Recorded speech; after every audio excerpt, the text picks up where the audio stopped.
da Assembleia de Deus em Feira de Santana, no estado da Bahia, mas Josué tem se identificado com a nossa igreja em todo o território nacional. É um jovem, porém um vaso de bênção nas mãos do Senhor. E nós oramos por ele e estamos certos de que o seu coração está cheio de palavras boas. Ouçamo-lo, pastor Josué.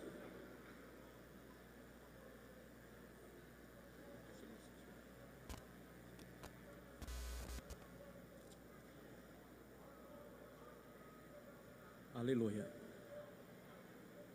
Honra, louvor, exaltação a Deus, porque dele, por ele e para ele são todas as coisas.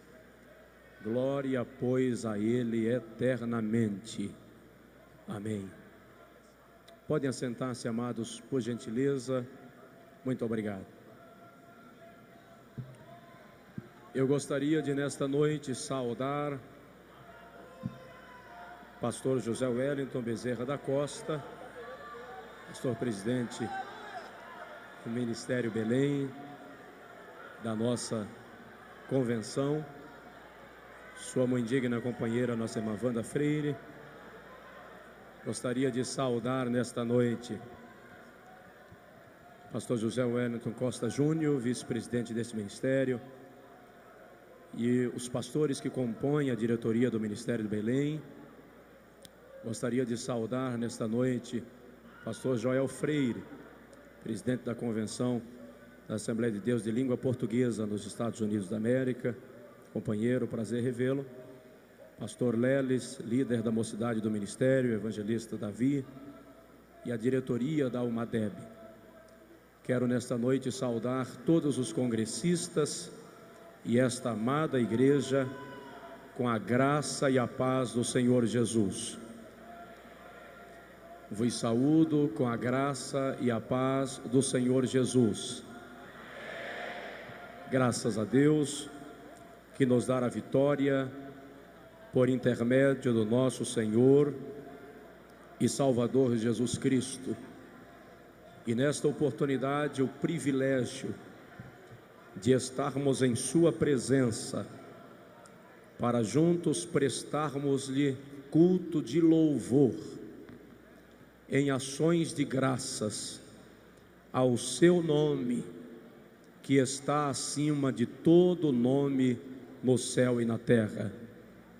Quero nesta oportunidade expressar a minha gratidão a Deus pelo privilégio de cooperar na realização do 24º UMADEB, e quero render a Deus a minha vida no intuito de que Ele seja completamente, perfeitamente glorificado, engrandecido nesta noite.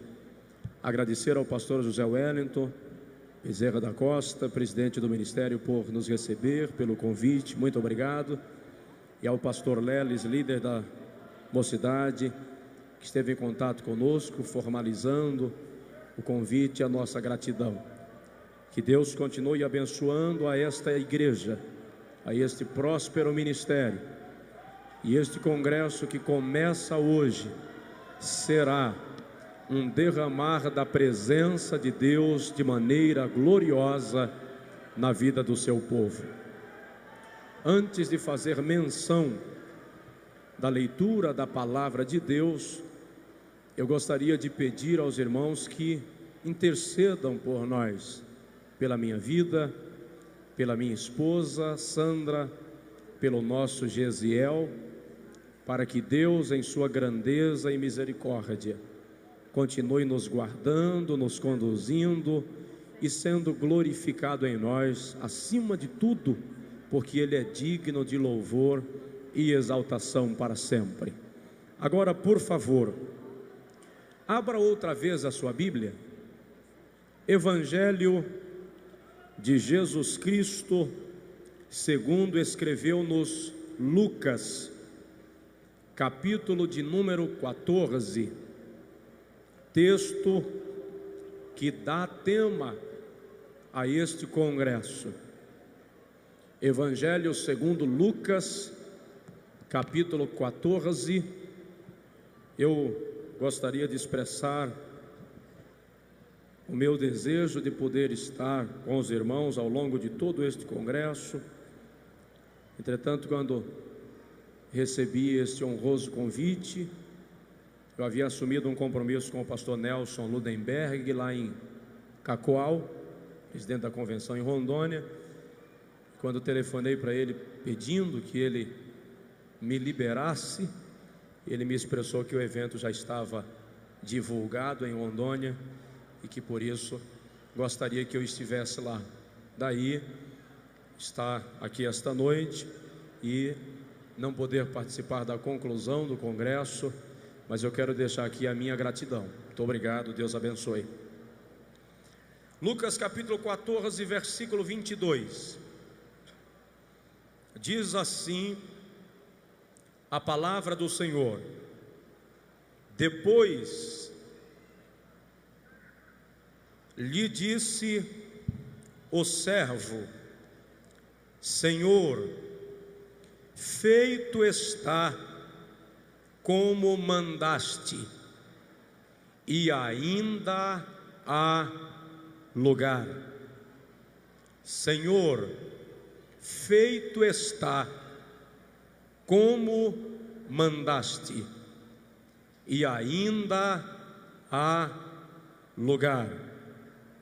Eu gostaria que nós citássemos este tema todos juntos, por favor, em nome de Jesus. Vamos lá?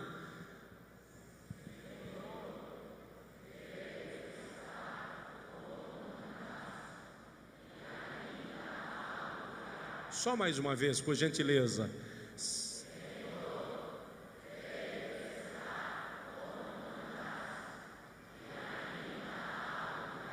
Aleluia. Se não for difícil, dá uma olhada no irmão que está do teu lado e diz para ele: dar glória a Deus aqui é de graça. Dar glória a Deus aqui é de graça.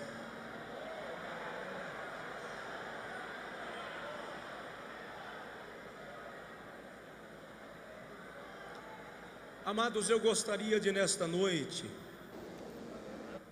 refletir convosco sobre o tema ainda há lugar. Ainda há lugar. O discurso do Senhor Jesus neste texto começa no versículo 7, quando ele percebeu a disputa que havia entre os convidados de um evento pelos lugares de destaque. E Jesus começa a admoestar os seus ouvintes a vida ou a uma vida de humildade, estimulando-os a não disputar pelas primeiras posições, mas esperarem ser elevados a esta primeira posição, informando-nos o Senhor Jesus que aquele que se humilha será exaltado. De repente, Jesus, no mesmo sermão, começa a admoestar aqueles convidados que, ao fazerem uma festa, não convidassem meramente os ricos, os amigos mais chegados, no intuito de que eles, de alguma forma, lhes retribuísse a honra, mas convidasse aqueles que não poderiam retribuir, para ter a certeza de que no dia da ressurreição dos justos receberemos do Senhor a devida recompensa. É quando Jesus vai expondo este ensino que alguém no versículo 15 diz: bem-aventurado aquele que comer no reino dos céus. E Jesus então explica que comer no reino dos céus não é uma oportunidade para poucos privilegiados, mas para todos que aceitam o convite do Senhor que fez a grande ceia. E Jesus começa a narrar a parábola chamada da grande ceia, em cuja parábola ele relata um senhor que, fazendo uma festa, convida os seus amigos para participarem dela, organiza a cerimônia, mas no momento que ele envia o seu servo para confirmar o convite aos seus convidados, cada um apresenta uma desculpa. Um não poderia porque havia comprado o gado e precisava ir averiguar.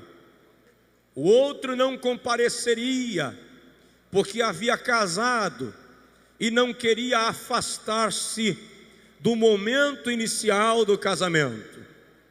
Eram pessoas indiferentes, egoístas, que mais interessados nos seus negócios pessoais do que na ceia, estavam deixando o anfitrião decepcionado. Aí a Bíblia diz que o dono da festa chamou o seu servo e disse: ide às ruas e becos da cidade, aos caminhos e valados, trazei-me cegos, paralíticos, coxos, porque os convidados não eram dignos da ceia. É interessante lembrar que esta grande ceia faz-nos refletir a grande celebração nupcial descrita em Apocalipse capítulo 19, versículo 7, quando a igreja, a noiva do Cordeiro, será apresentada aos habitantes do céu. Entretanto, o que nós aprendemos aqui é que o Senhor fez um convite, e quando aquele servo sai para buscar os paralíticos e os coxos nas encostas das estradas e volta, ele diz ao seu senhor: feito está, como mandaste, e ainda há lugar. Esta parábola, amados, revela-nos o interesse de Deus de dar continuidade a um relacionamento de amizade e comunhão com a nação de Israel, os primeiros convidados, como ele havia mantido com Abraão, Moisés, Davi e outros servos seus, cujos nomes constam nas páginas veterotestamentárias. Mas esta parábola também revela como Israel, não compreendendo este interesse de Deus, rejeita o convite. Mas é interessante que, de forma bela, esta parábola revela a infinita graça de Deus, que em vez de abrir mão do homem de uma vez por todas, estende esta graça a toda a humanidade. É aí onde ele diz: já que os convidados não querem, trazei-me os paralíticos das ruas, os coxos dos becos, os cegos dos caminhos. Ou seja, todos quanto querem participar da ceia, recebem o convite em Cristo Jesus, nosso Senhor. O que fica notório aqui é que Deus, em sua infinita graça, não abre mão do homem.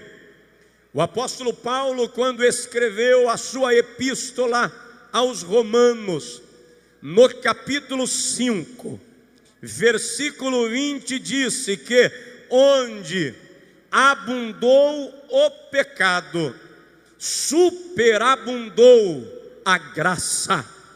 O profeta Jeremias, no seu salmo de lamentação, capítulo 3, versículo 21, declara que as misericórdias do Senhor são a causa de não sermos consumidos, porque a sua misericórdia não tem fim. Novas são a cada manhã. A palavra mais bela da Bíblia é o que se revela nesta parábola: graça. Porque pela sua graça, Deus nos contemplou em estado de miséria, nas ruas e sarjetas, e se interessou por nós. É isto que Satanás não consegue entender e tem inveja de nós, porque Satanás, na eternidade, criado como querubim, em perfeição, para o louvor da glória de Deus, decaiu desta perfeição, perdeu a graça e não tem chance de restauração. Eu e você, gerados em pecado, concebidos em iniquidade, cheios de defeitos e imperfeições, Deus olha para nós da sua glória e se interessa pela nossa vida. O nome disto é graça. Eu tenho pregado sempre e dito que salvar o homem é a prioridade de Deus. Salvação de almas é a prioridade de Deus. Tudo que Deus faz na Bíblia é para salvar.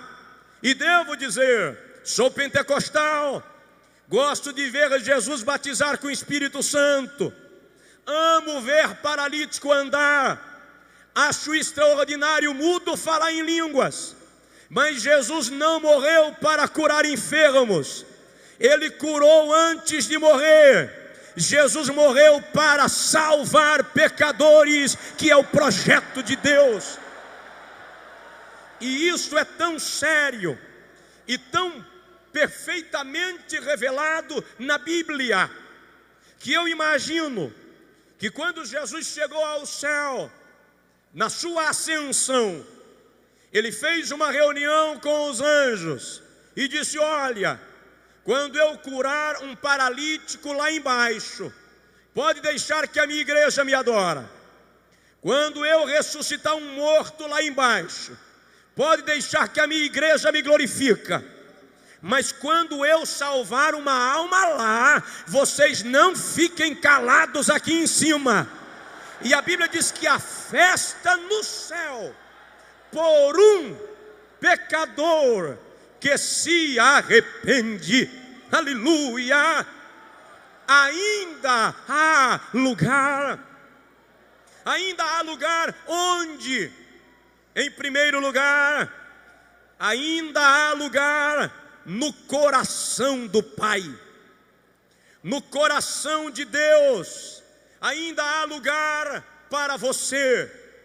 Deus não consegue esquecer a necessidade de salvação que há no homem, e Ele espera que o próprio homem reconheça esta necessidade. No Evangelho segundo Lucas, capítulo 15, versículo 11 a seguir, Jesus narra uma conhecida parábola chamada do filho pródigo. E ele descreve como um filho de um homem pede a herança, o que no contexto judaico era uma humilhação, era uma afronta. O filho pedir a herança do pai ainda vivo, no contexto judaico, era mais ou menos como dizer: não aguento esperar a sua morte, me dá logo a minha parte. E ele recebe a herança e vai embora. E Jesus descreve sobre como aquele rapaz gastou tudo, dissolutamente, que no modo de entender do judeu, seria viver de orgias, de pecado, completamente distanciado da obediência à lei mosaica.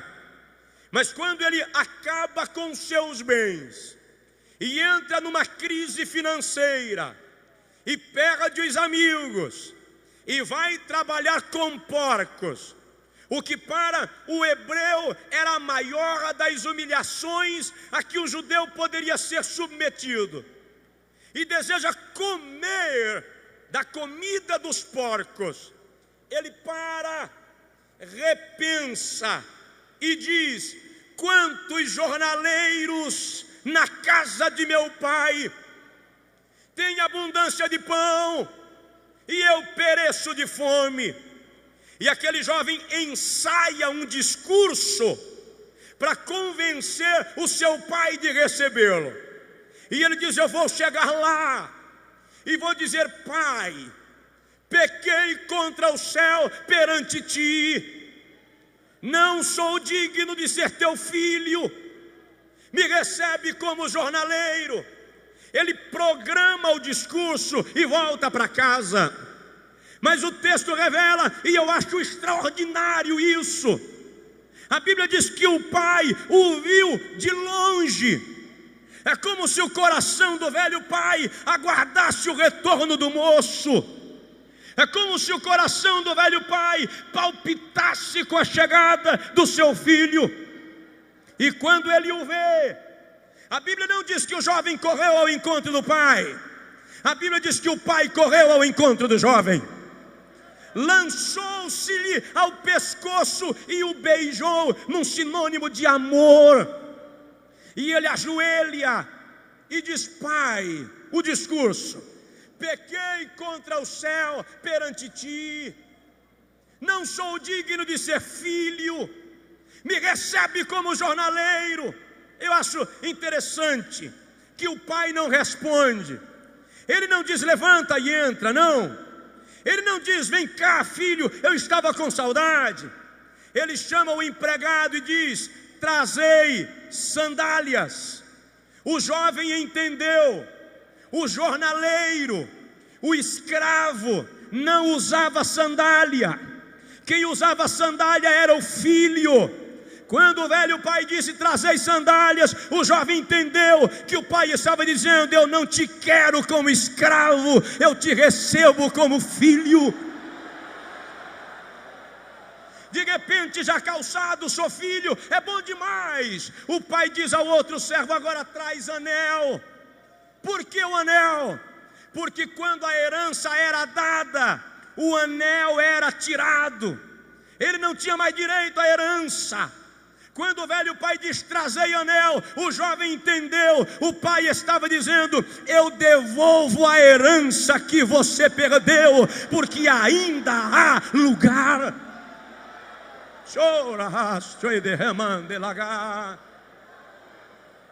Salmos de número 103, versículo 13.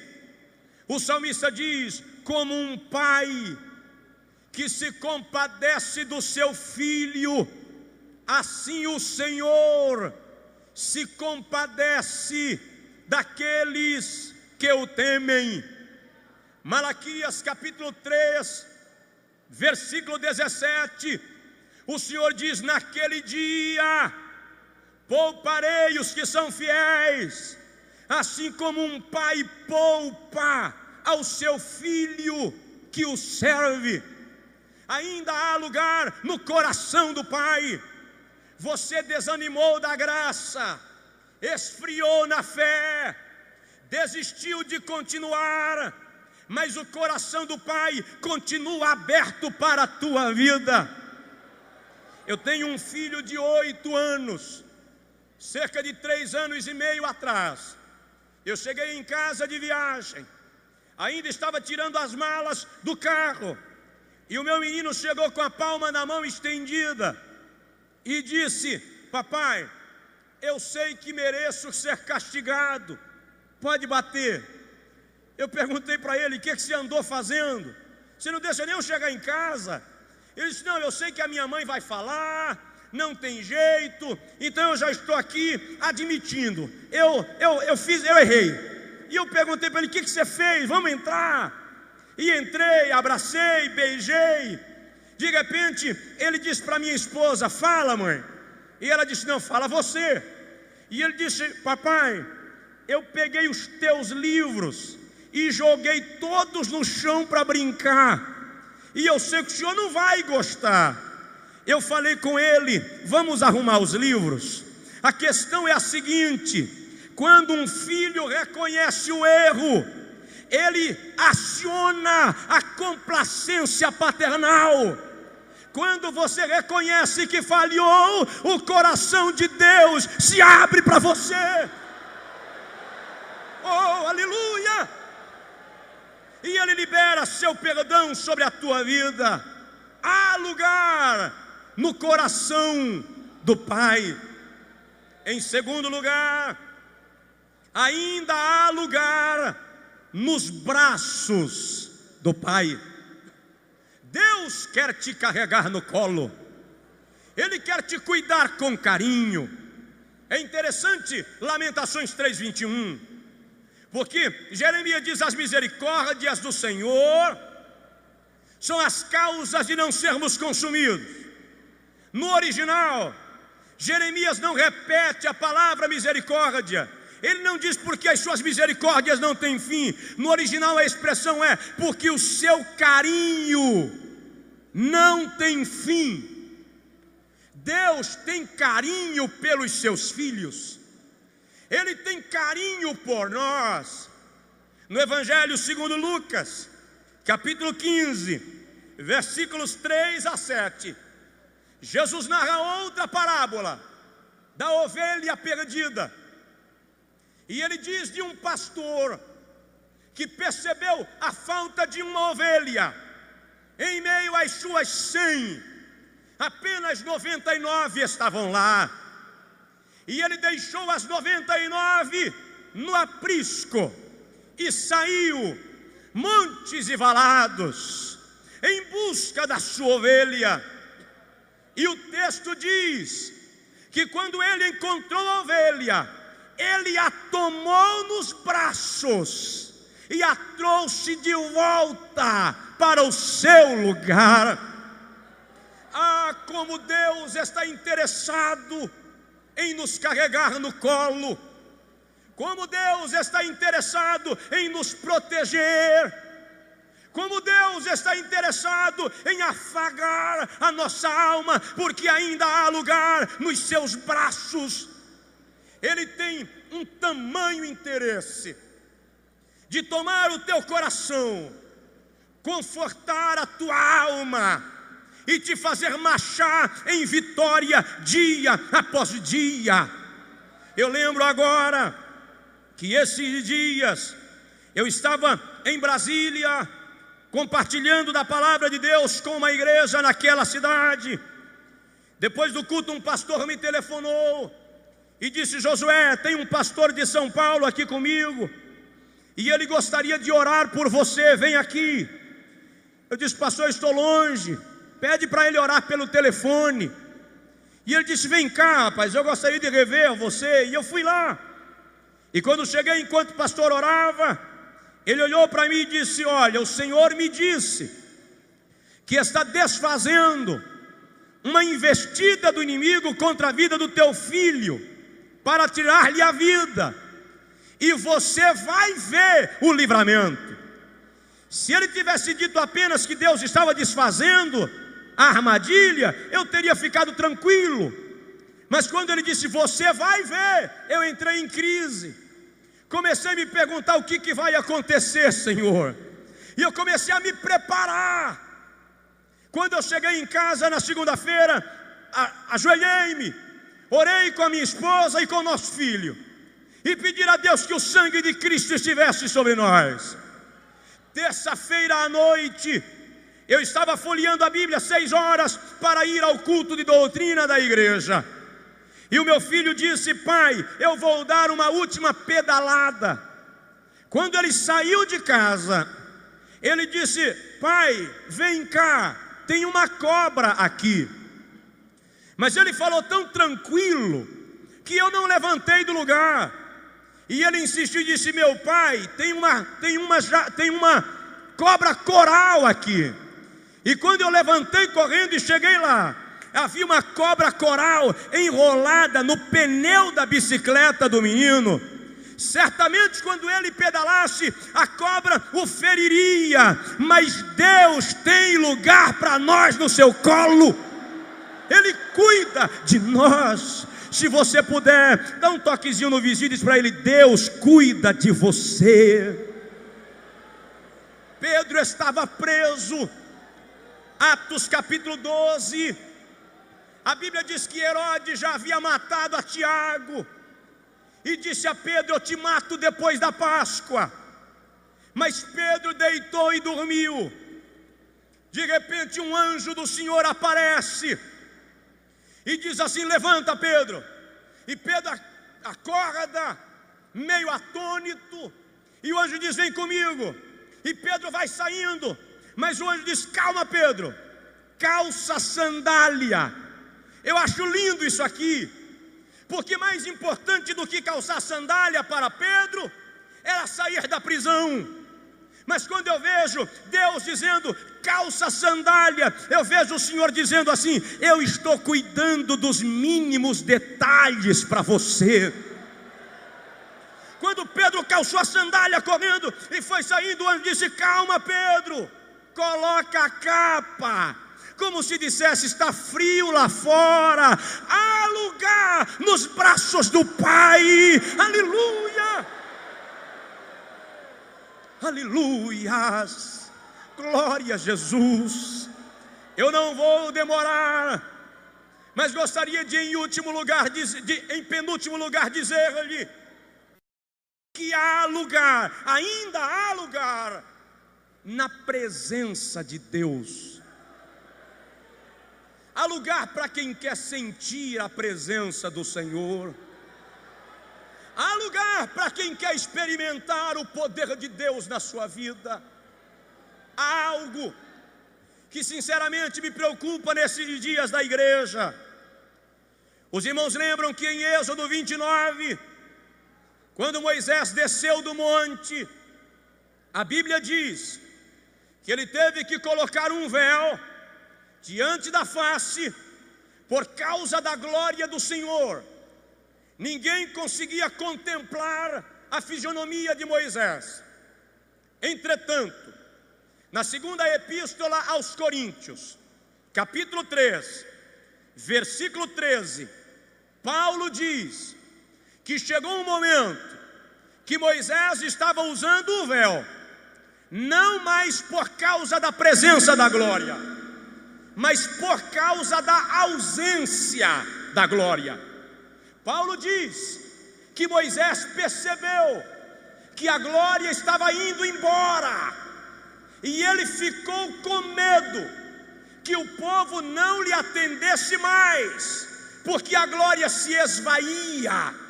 Agora, Moisés usava o véu para disfarçar a perda da glória. E o que está acontecendo nos nossos dias, que é preocupante, é que muitas igrejas estão perdendo o poder, estão perdendo a presença de Deus, e estão inventando artifícios para substituir esta presença.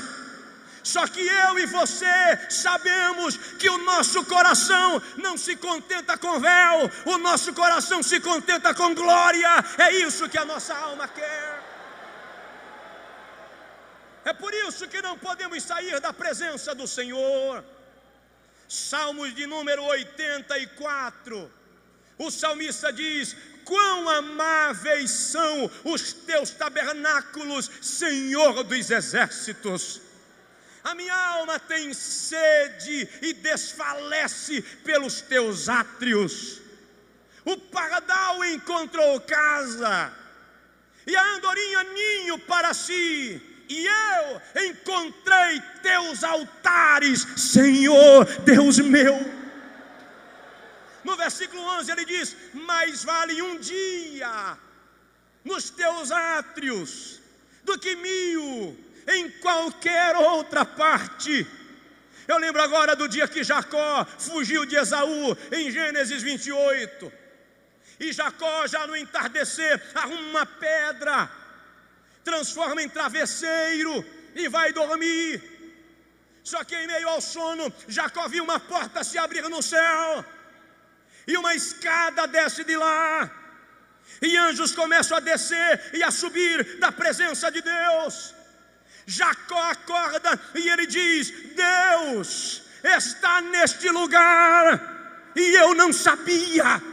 Este lugar é a casa de Deus. Estar na presença do Senhor é o privilégio de quem recebe o convite da grande ceia. Deus quer que eu e você estejamos na sua presença.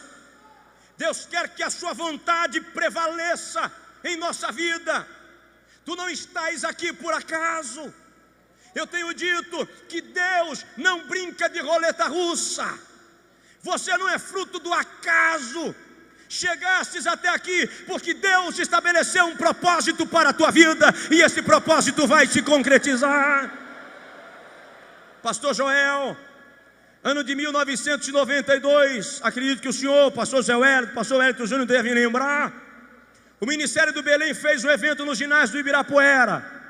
Pastor Nick Cruz estava pregando dia 8 de junho. Naquele dia eu estava lá. Eu era diácono da igreja, não pregava ainda. Estava sentado do lado direito numa das cadeiras. No meio da pregação, o Espírito de Deus tomou o pastor Nick Cruz em profecia e disse: vou levantar neste país 5 milhões de homens revestidos de poder, para sacudir esta nação com a palavra da minha salvação. Quando eu ouvi aquilo, eu curvei a cabeça na minha cadeira e disse: Jesus, eu quero fazer parte deste exército. Ainda há lugar na presença de Deus. Sinta o Espírito de Deus na sua vida lhe enchendo de graça nesta noite. Ainda há lugar. Eu vou terminar.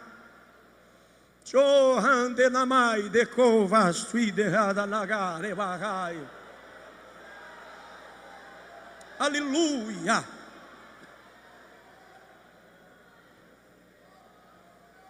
Ainda há lugar, em primeiro lugar, no coração do Pai. Em segundo lugar, nos braços do Pai. Em terceiro lugar, na presença do Pai. Em último lugar, ainda há lugar na casa do Pai. Jesus disse assim: não se turbe o vosso coração, crede em Deus, crede também em mim. Na casa de meu Pai há muitas moradas. Se não fosse assim, eu vou-lo teria dito: vou preparar-vos lugar. E quando eu for e vos preparar lugar, virei outra vez e vos levarei para mim mesmo, para que onde eu estiver, estejais vós também. Em João 17, 24, ele diz: Pai, eu te rogo que estes que tu me destes estejam comigo, para que vejam a glória que tu me destes. Deus tem um lugar para nós na glória.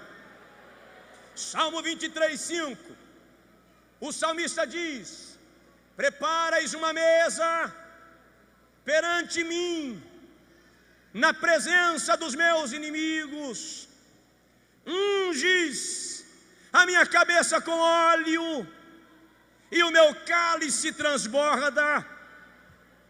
No contexto cultural judaico, quando um homem vinha fugindo dos seus inimigos, e os seus inimigos estavam já por pegar-lhe e prender-lhe, e ele invadia uma casa, os seus inimigos e agressores não poderiam invadir a casa para tirá-lo de lá. Só se o dono da casa o afugentasse, o mandasse embora. Mas de repente, se o dono da casa resolvesse proteger o foragido, ele ia para o terraço da casa e começava a assar um carneiro, um cordeiro, e preparar banquete para o seu hóspede. Os inimigos lá fora sentiam o cheiro do banquete e diziam: não dá para pegar mais, o dono da casa recebeu ele. É por isso que o salmista diz: preparais uma mesa perante mim, na presença dos meus inimigos. Satanás queria acabar com você, mas você entrou na casa de Deus e Deus preparou banquete para você. Fica em pé, por favor, quem puder, em nome de Jesus. Unges a minha cabeça com óleo e o meu cálice transborda. Estudiosos da cultura judaica dizem que se um judeu lhe oferecer água ou alguma bebida em meia taça, ele está dizendo: você não é bem-vindo.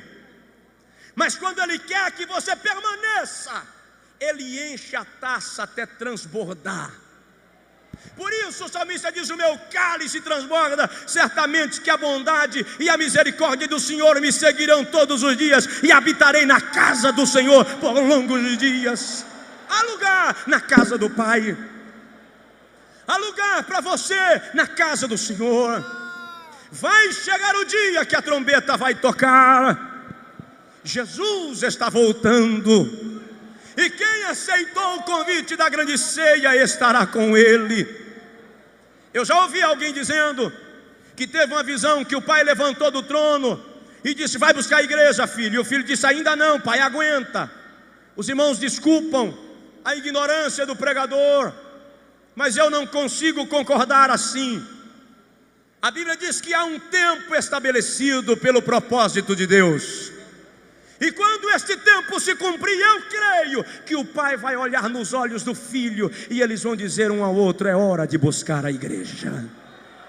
E o Espírito Santo que está dentro de mim e de você vai se mover e vai dizer: Jesus está vindo buscar a igreja, porque o mesmo Espírito testifica com o nosso espírito. Aleluia! Se eu pudesse ter uma visão do grande coral da redenção nesta noite, se tu pudesses ter uma visão do grande coral da redenção, tu irias ver, nós iríamos ver que o coral ainda está parado porque lugares estão vazios. E se perguntássemos ao maestro do coral, a quem diga que vai ser Gabriel, que vai ser Miguel, a Bíblia não diz quem é, mas se é preciso crer que vai ser alguém, eu creio que vai ser o próprio Jesus que vai reger o grande coral dos redimidos. Mas se nós perguntarmos ao maestro por que o coral ainda tem tanto lugar vazio, ele vai dizer: porque exatamente agora, lá em São Paulo, eu estou completando as vozes que vão ocupar este grande coral. Aleluia! Levante a sua mão comigo, por favor, ora comigo e diz para Jesus: eu quero estar lá, eu quero estar na tua glória. Deus meu, A tua palavra dai derrovastui derranda nagas. A tua palavra foi pregada.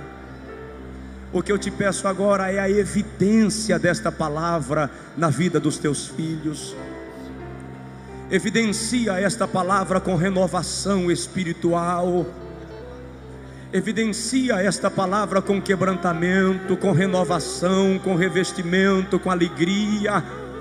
Espírito de Deus, distribui línguas espirituais agora e rege um coral de adoração neste lugar.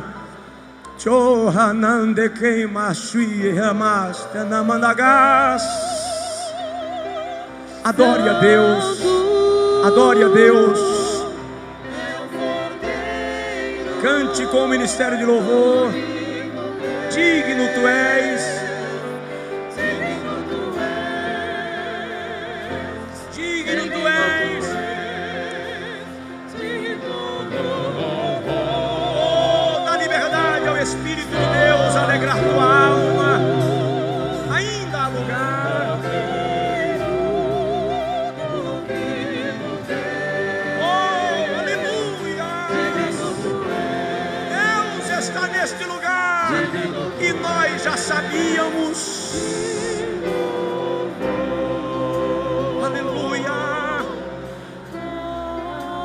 Irmão, enquanto a igreja adora, enquanto os irmãos louvam, enquanto os irmãos enaltecem a Deus em louvor, por favor, para só um pouquinho. Ele pode continuar louvando. O irmão que está aí, para só um pouquinho.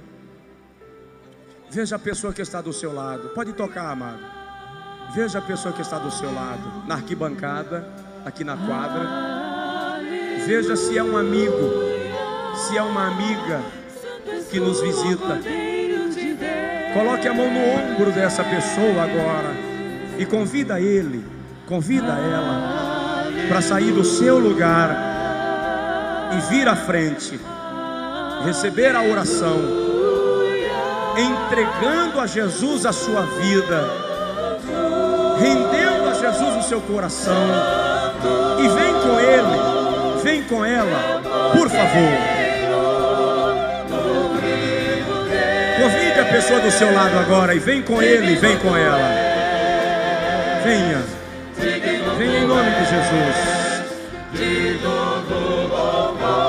Você que se afastou da igreja, estão chegando as primeiras pessoas.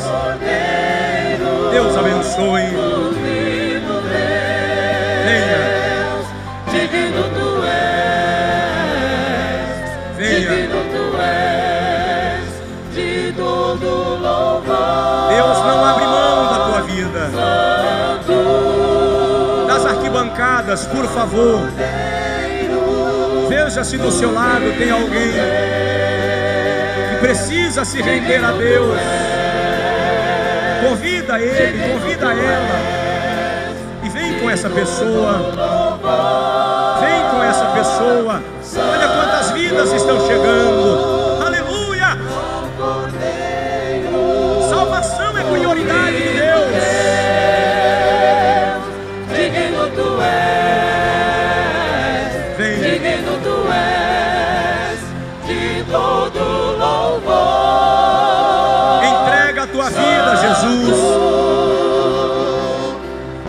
Vem, pode chegar mais para cá.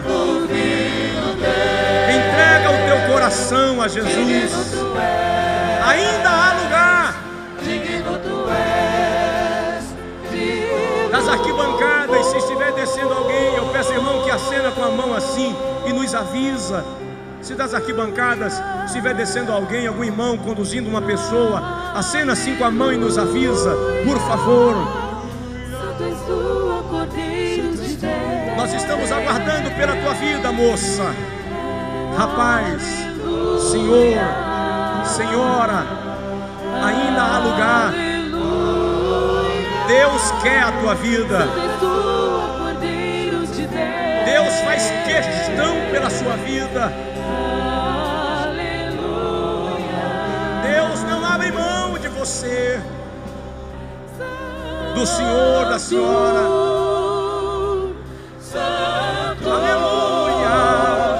desviados, você que esfriou na fé, você que desanimou, volta para a casa do Pai agora. Ainda há lugar no coração do Pai. Aleluia, aleluia. Parece que ele está vindo. Deus abençoe, Deus abençoe. Que maravilha, está vindo mais aqui. Ainda há lugar. Eu já estou parando, já estou parando. Mas ainda há lugar para a tua alma. A festa do céu começou. O culto aqui está terminando, mas a festa lá está começando por pecadores que se arrependem. Se estiver vindo mais alguém, acena com a mão e me avisa, que nós já vamos orar por estas pessoas. Está vindo mais. Deus te abençoe. Deus te abençoe. Aleluia. Aleluia. Aleluia. Nós vamos orar por estas pessoas. Nós vamos orar por estas pessoas. Eu queria pedir à igreja, por favor, estendam as mãos para cá em direção a eles, por gentileza. Ó Deus, nós te agradecemos, Senhor, por vidas tão preciosas, alcançadas pelo Teu Espírito nesta noite, que estão aqui rendendo-se ao Teu amor. Pai, nós te pedimos agora, perdoa os seus pecados, conquista a alma de cada uma destas pessoas, dá-lhes agora, Senhor, a alegria da Tua salvação. Registra os seus nomes no Teu memorial e anula agora, Senhor, todo laço do inimigo, toda opressão contra estas vidas, porque a Tua igreja nesta noite declara, aleluia, a salvação de Cristo sobre eles pelo poder do Evangelho que pregamos, em nome de Jesus. Por gentileza, eu vou devolver o